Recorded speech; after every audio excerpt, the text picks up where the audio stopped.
Buenos días, profesor. Nosotros le vamos a hablar sobre las reacciones adversas a la transfusión a través de una presentación de un caso clínico. Nuestros nombres son Constanza de la Guarda, Florencia Fernández, Camila Salgado, Gonzalo Uribe, Matías Villanueva y Camila Contreras, quien les habla.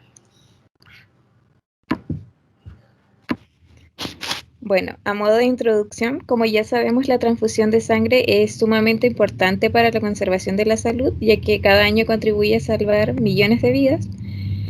Sin embargo, este procedimiento terapéutico, que es súper frecuente en salud, no está exento de riesgo y se ha ido incrementando debido al aumento de enfermedades de transmisión por vía sanguínea, que no necesariamente son enfermedades infecciosas. Además, cada transfusión de sangre o de componentes es seguida de una reacción transfusional, que en su gran mayoría es la esperada, de acuerdo a la indicación que le entregó al médico, que puede ser para una corrección de hipoxia, una corrección de la coagulación, pero también existe un mínimo porcentaje de receptores que puede experimentar un efecto adverso, que generalmente suelen presentarse de manera inmediata o son de tipo tardío. Por eso es sumamente importante el nivel de conocimiento actualizado que debe poseer el personal en lo que se refiere a la terapia transfusional, ya que de esto va a depender la calidad de atención que van a recibir nuestros receptores. Además que el objetivo claramente es mejorar la condición del paciente y no causarle daño, considerando los riesgos que implica una transfusión sanguínea. En cuanto a los objetivos, vamos a identificar y analizar el cuadro clínico del paciente, describir y clasificar las reacciones adversas a la transfusión, también describir la fisiopatología de una reacción adversa a la transfusión y interpretar el diagnóstico diferencial de este caso clínico.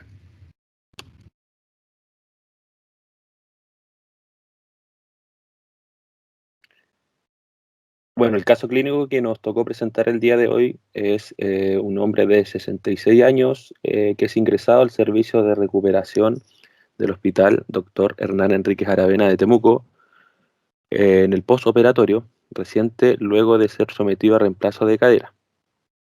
Se decide indicar transfusión de 2 unidades de glóbulos rojos. Se envía al banco de sangre la solicitud de transfusión y muestra para prueba de compatibilidad. Y luego se administra una primera unidad sin inconvenientes. En el intertanto ingresa otro paciente a recuperación y desde pabellón junto a la unidad de glóbulos rojos no utilizados, en este caso ARH positivo, que se guarda en el refrigerador de recuperación junto a la unidad ORH positivo, no utilizada.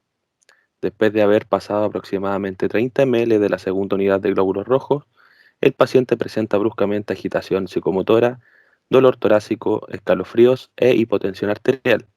Se le realizaron exámenes también y los resultados que arrojaron fueron los siguientes: hemoglobina 7,2 gramos por decilitro, un hematocrito de un 20,5% y el paciente tipificado como grupo ORH positivo.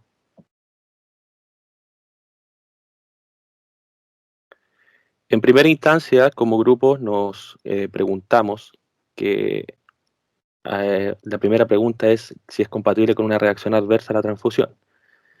Y en este caso, efectivamente, es compatible con una reacción adversa, ya que existe una destrucción acelerada por interacción de los glóbulos rojos transfundidos con anticuerpos preformados en el receptor, ya que el receptor era de otro grupo y le transfundieron un grupo que no era el de él, por ende, el mismo cuerpo del receptor ya fue creando sus propios anticuerpos, y por ende no fueron compatibles con los que le estaban transfundiendo por segunda vez. Y lógicamente esto desencadena una incompatibilidad del grupo ABO, como resultado también de una de las reacciones más graves, la incompatibilidad ABO. Una segunda pregunta que nos hacemos, de acuerdo a la primera, que es de la compatibilidad de una reacción de transfusión adversa, es de qué tipo es la reacción, si inmediata o tardía. Y en este caso, estamos frente a una reacción hemolítica transfusional aguda, es decir, inmediata. Ya por los síntomas que tiene el paciente en el momento que le están transfundiendo la segunda dosis, ya llevando 30 ml, ¿cierto? Que ya no es de su mismo grupo y por ende nos lleva a pensar que es una reacción hemolítica transfusional aguda. Y también muy importante considerar el tiempo del cuadro clínico que tenga nuestro paciente. Algunos signos y síntomas que presenta nuestro paciente es la agitación psicomotriz, donde esta se considera como un conjunto de signos y síntomas que derivan de la tensión mental y la ansiedad. Algunos de los signos son movimientos involuntarios que son sin propósito y se considera también un estado de hiperactividad motora. Junto a esto también presenta un dolor torácico, que es la presencia del dolor o molestia localizada en el tórax entre el diafragma y la base del cuello, y se cree que es por formación de microémbolos. Junto a esto también el paciente presenta escalofríos, que esta se considera una RAT leve inflamatoria, donde es causada por la alteración rápida entre las contracciones de los músculos y la relajación. Estos se consideran graves o no dependiendo de la causa. Y junto a esto también presenta hipotensión arterial, que estos son cuadros que suceden, suelen ocurrir no normalmente, pero cuando hay un RAT y aunque no tienen una causa subyacente, se cree que es por la liberación de bradiquinas por el sistema de contacto de la coagulación, por la vasodilatación. Bueno, una reacción adversa a la transfusión se describe como cualquier evento que se produzca durante o posterior a la administración de un componente sanguíneo. Estas se pueden clasificar según el tiempo que tardan en presentarse como inmediatas, tardías o retardadas, y según por la causa que se produzca se puede clasificar como inmune y no inmune. Hay que tener en consideración que solamente un alto grado de sospecha va a permitir diagnosticar una reacción adversa a la transfusión. Las reacciones adversas a la transfusión, en reacciones inmediatas tenemos la reacción hemolítica aguda, reacción febril no hemolítica, reacciones alérgicas como anafilaxia urticaria, sobrecarga de volumen, disnea asociada a la transfusión, injuria pulmonar asociada a la transfusión, contaminación bacteriana, hemólisis no inmune de los glóbulos rojos, efectos metabólicos como la hiponatremia, hipocalemia, acidosis. En reacciones tardías tenemos la reacción hemolítica retardada, púrpura post-transfusional, enfermedad injerto verso huésped, aloinmunización. Y en reacciones retardadas, que van a ser posterior a los 30 días, tenemos transmisión de enfermedades infecciosas, hemosiderosis, trastornos hematopoyéticos y inmunomodulación. Cabe destacar que las reacciones inmediatas se dan durante la transfusión o posterior a las 4 horas. Las reacciones tardías se dan entre las 4 horas a 30 días y las retardadas se dan posterior a 30 días. También cabe destacar que la transmisión de enfermedades infecciosas puede clasificarse como reacciones tardías o retardadas.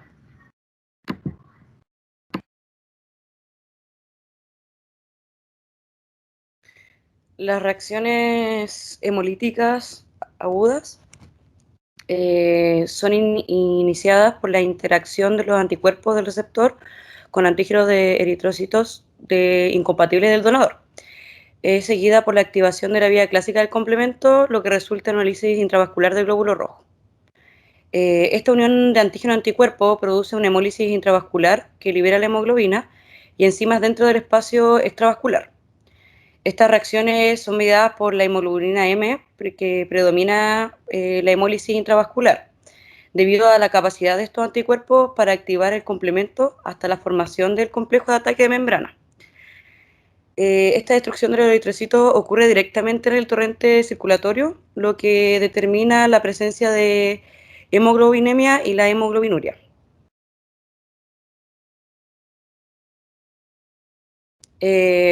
Todo empieza con una respuesta endocrina, con la activación del factor 7, la generación de bradesínina, también con hipotensión, aumento de permeabilidad vascular, vascularización renal y esplénica y pulmonar. Como resultado de la activación del factor 7, este participa, como bien mencioné, en la generación de bradicinina, que causa una vasodilatación, generando un desvío de la sangre de la arteria a capilares venosas, con una reducción considerable de la presión media. También tenemos la participación del complemento que produce una hemólisis intravascular, la activación de las plaquetas y la liberación del factor tisular. Como resultado también de la activación del complemento, está activa también otros sistemas, como es el sistema intrínseco de la coagulación, hasta la formación de fibrina, simultáneamente con la liberación de tromoplastina intracelular de los eritrocitos, que refuerza este fenómeno a través de la activación del mecanismo intrínseco, produciendo la coagulación intravascular diseminada. La acción de los fragmentos del complemento como C3A, C5A, C5, 7 y 6, y una variedad de las células efectoras que incluyen a los mastocitos pueden producir efectos farmacológicos, como la liberación de una variedad del compuesto de vasoactivos, que incluye la serotonina y la histamina, y esto es como respuesta al estrés que sufre el cuerpo. También las citoquinas involucradas, tenemos el factor de necrosis tumoral, las interleuquinas 6, tenemos también como reacción la movilización de neutrófilos y la activación endotelial.